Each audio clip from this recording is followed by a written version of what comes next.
So we've looked at the first pillar, and we won't cover all of them because we want you to buy the book. I mean, come on. So the second one is retail and marketing, and I'm passionate about retail and marketing because retail actually is the first port of entry for a lot of South Africans. It's the place where, yes, you might have a degree, but can't actually get the job you want. So you go into a Woolworths as an architect, which we've actually seen, and start off working, and then your manager starts hearing, I'm a level vocabulary, architecture, they promote you and maybe put you onto a program that can expedite your development. But what's happening in retail is automation, right? I live in the UK where you don't actually have to engage with anybody when shopping. There are very few people on the floors. We were in Canada recently with the wholesale retail CETA, and we struggle to find people at Walmart and your IKEA because they are eliminating people on the shop floor so that you can actually explore and discover shopping and buy things on the shelves because you're looking for something else. And my concern when it comes to retail, and here I'm going to be a soothsayer, not be an anti-appreciative inquiry, is we're automating things that we don't need to automate considering the context in which we live. What are your thoughts about leveraging technology in spaces or places where actually it might hinder economic growth and actually take away jobs that are much needed for individuals to progress in retail, for example? Yeah, I mean, I think the automation, and I'm going to go sort of other directions as well. Yes. Exactly as look, I've just come back from a trip, first trip to Portland in America, stopped back over in London, and I was actually desperately trying to use up some cash, so some forex, and nobody wanted the cash. I was like, really? It's just like, I'm trying to pay for something, and they just said, no, sorry, we don't take cash. And it was a kind of a global chain, and I was like, oh, okay, I'm really trying to do that. And as you say, if you go into Albert Heijn supermarket in Amsterdam, it is completely a cashless society, but you will see that they tried that in South Africa, and they got a lot of pushback. And because of the context of where we are, you're going to lose those jobs as base as they are. And we really have to think of that. And I think what Bronwyn's mentioned before, and that's what we also the purpose of the book is, and what I like exploring. I lecture a module called the Business of Innovation, and it's always about what are the unintended consequences of the innovation. You really, really have to think of that. And I think a lot of people just kind of say, okay, that's a great idea. Let's run with it. It's a new technology. It's going to make all of those things better. And then it's those, but what are the blind spots and what are the unintended consequences? Because the unintended consequences could actually completely defeat the goal or the aspirations of what you want to achieve with that innovation.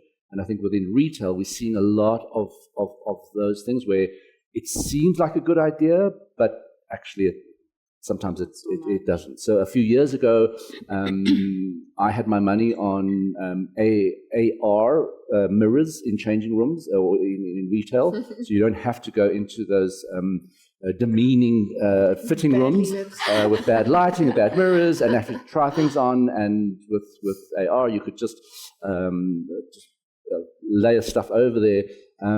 But again, we're humans. We want to touch, feel. We want to actually see what it looks like. Does my bum look big in this? And didn't you just actually go to a smart changing room that actually humanized it rather than AR? Yes, gave you different lighting settings to make you look better in the real clothes.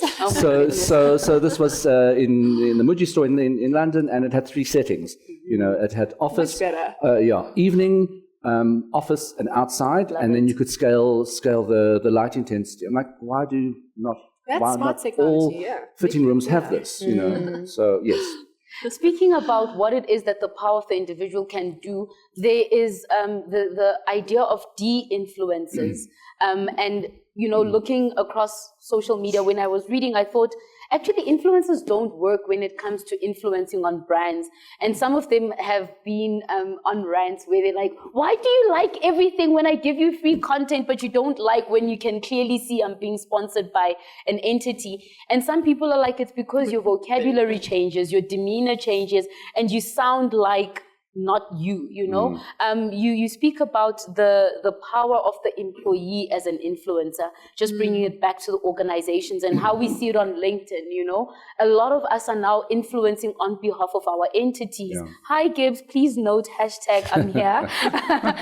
and how we are thrilled to be doing this and thrilled to be doing that. And I look sometimes like, but babes, those are your KPIs. Why are you thrilled at doing what literally your job description tells you to do? But here you speak about how organizations actually should lean into looking at employees as influencers, primarily because they might attract the type of talent that your organization culture aligns with, but also it's an authentic way of presenting a brand. Can you talk a little bit more about influencers, de-influencing, and the power of the human narrative in, you know, engaging with people, not just from an individual perspective, but on behalf of an entity?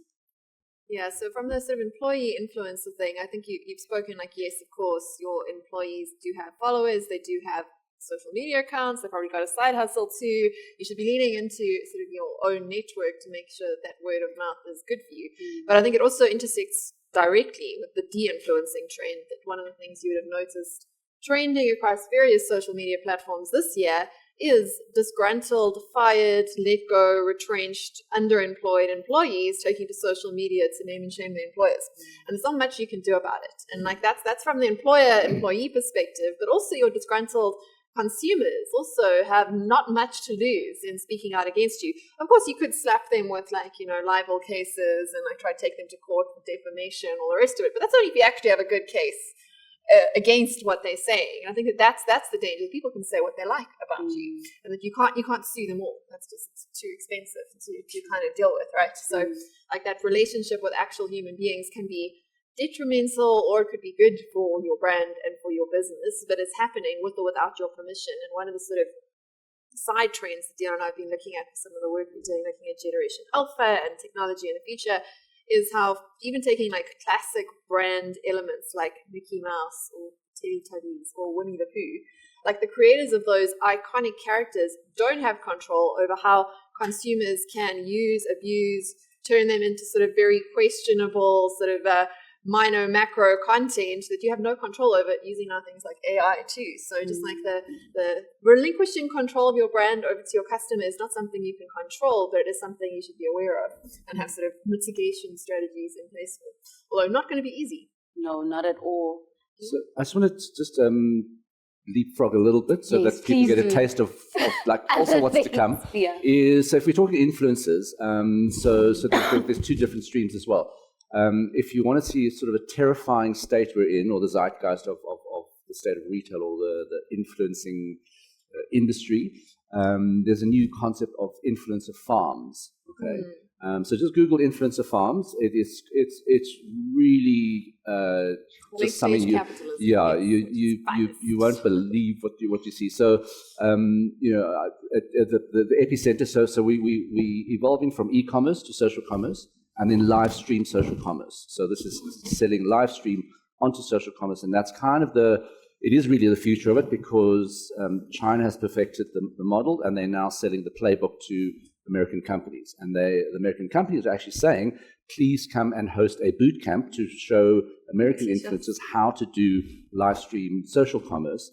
And when you watch it, so it's a complete warehouse, and there's ones in Indonesia, they're all over the world, but it's a complete warehouse with little booths, and within each little booth is a lovely ring light, and every influencer is in this. It's like a mass-produced farm of influencers that just kind of sell live, you know, all the time. So the new kind of trick in retail is for this hour only, we will only have these specials there.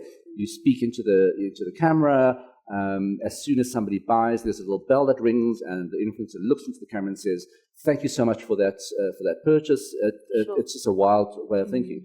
But then we go one step further, and we now have AI influencers. So joining a lot of dots there is you getting fake influencers that are completely synthetic influencers selling to you.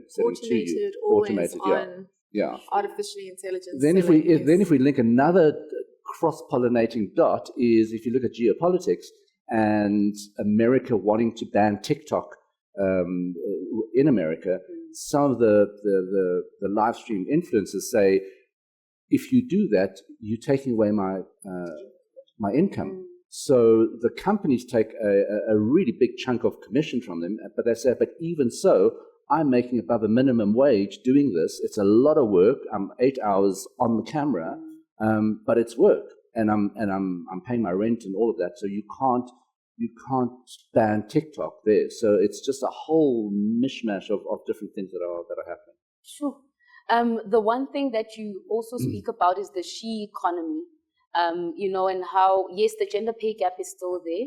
However, femtech and things like that are actually advancing what it is that women can do. And you highlight that, Nielsen also predicts that by 2028, women will own 75% of discretionary spend. Having this as a statistic, what do you think that shapes the world or the thinking of organizations when they think about who our intended customers are, who influencers should be, what they should look like?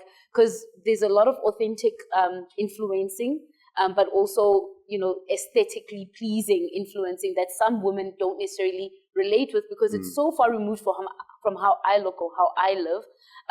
What are your thoughts about the she economy and what it is that, influencers can do to enable or potentially hinder brands because they lean too much on what we think our aspirational selves are, and it might actually not link up when it comes to sales?